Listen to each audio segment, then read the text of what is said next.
வணக்கம் friends, welcome to my channel. இன்று நாம் பார்க்க இருப்பது ஆடி மாதத்தில் வரும் ஞாயிற்றுக்கிழமையான இன்று சிறப்பான செய்யக்கூடிய ஒரு வழிபாட்டு முறைதான். பொதுவாக ஆடி மாதம் என்றாலே அம்மனுக்கு உகந்த மாதமாக கருதப்படுகிறது. அதுவும் ஆடி மாதம் பௌர்ணமியுடன் கூடிய இந்த ஞாயிற்றுக்கிழமை அன்று நாம் அம்மன் கோவிலில் மாவிளக்கு ஏற்றி வழிபடுவது மிகவும் சிறப்பாகும். பொதுவாக மாரியம்மனுக்கு பிடித்தமான ஒன்றில் மாவிளக்கு மிகவும் சிறப்பானதாகும்.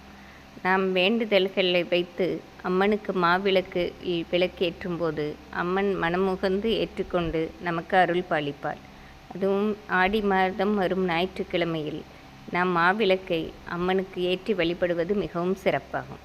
இதற்கு நாம் வீட்டிலேயே பச்சரிசி கொண்டு மாவு தயாராக வைத்து அதுவும் வெல்லமும் நாம் எடுத்து கொண்டு போய் நாம் வீட்டிலிருந்து எடுத்து சென்று அங்கு நாம் நெய்யிலோ அல்லது நல்லெண்ணெயிலோ மாவிளக்கை ஏற்றி திரி போட்டு ஏற்றி அம்மன் சன்னதி முன்பு ஏற்ற வேண்டும். இப்படி மனமுகந்து ஏற்றி வழிபடுவது மிகவும் சிறப்பாகும்.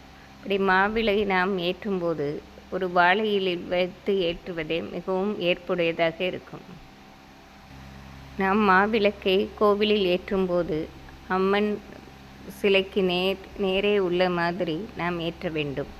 அம்மன் மனப்பூர்வமாக அதை ஏற்று நமக்கு அருள் பாலிப்பாள். நம் வீட்டு அருகே உள்ள எந்த அம்மன் கோவிலாக இருந்தாலும் நாம் ஏற்றி வழிபடலாம். பொதுவாக மாரியம்மன் கோவில்களில் இப்படி மாவிளக்கு ஏற்றி வழிபடுவது மிகவும் சிறப்பாகும். இதை நாம் ஏற்றி வழிபட்டால்தான் அந்த மன நிறைவும் அந்த மகிழ்ச்சியும் நமக்கு தெரிய வரும்.